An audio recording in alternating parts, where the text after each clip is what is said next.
Voilà, chers amis, nous sommes là cette fois-ci avec le plan. Deuxième plan, c'est le plan comparatif. Dans les mots comparatifs, nous avons quel verbe là-bas? Comparer.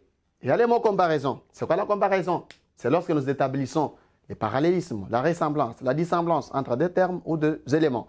Alors, dans les sujets comparatifs, c'est un sujet qui se présente sous forme d'une comparaison. Il y a des éléments à comparer là-bas. On peut vous dire, que pouvons-nous dire des femmes du village et des femmes de la ville? Il y a deux éléments là-bas. Nous avons les femmes du village et les femmes de la ville. Deux éléments. Alors, comment on va procéder là-bas? Pour les plans comparatifs, nous avons deux méthodes. Première méthode consistera à ce que ce plan peut avoir trois étapes. Première étape, vous allez commencer à parler seulement du premier élément. Deuxième étape, vous parlez du deuxième élément.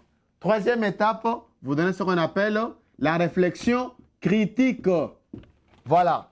Deuxième méthode, tu peux travailler un plan, un sujet. À plan comparatif, tu peux le travailler avec deux étapes seulement. C'est-à-dire, première étape, vous travaillez d'une manière un peu scandée là. Scandée ou bien d'une manière un peu mélangée. C'est-à-dire, vous parlez premier élément, deuxième élément. Premier élément, deuxième élément. Premier élément, deuxième élément. Vous parlez ici, femme du village. Ici, femme de la ville. Ici, femme du village. Ici, femme de la ville. Ici, femme du village. Ici, femme de la ville. Voilà, ça devient un peu un système croisé là.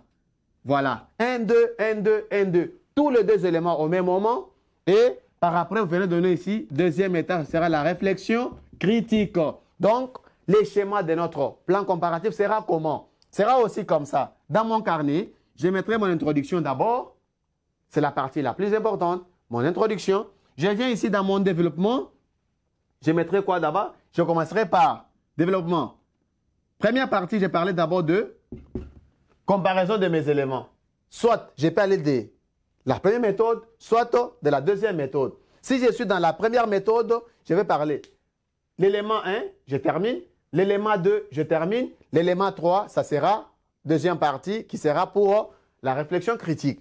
Alors, si je vais choisir la deuxième méthode, cette fois-là, je parlerai des éléments 1 et 2 au même moment. Et enfin, je viens ici, je donne deuxième partie qui sera la réflexion critique. Et enfin, je donnerai ma conclusion ici. Donc, les trois étapes de la rédaction vont apparaître ici. L'introduction sera là, le développement sera là, la conclusion sera aussi là. Mais mon développement aura quand même ces parties-là qui sont recommandées, qui sont exigées quand même par le plan. Alors, mes chers amis, je pense déjà vous savez comment travailler avec le plan dialectique. Et maintenant, c'est les plans comparatifs. Et à la prochaine occasion, nous allons parler du plan problème, cause, solution. Comment on peut aussi travailler un sujet ayant les plans problème, cause, solution. Bye.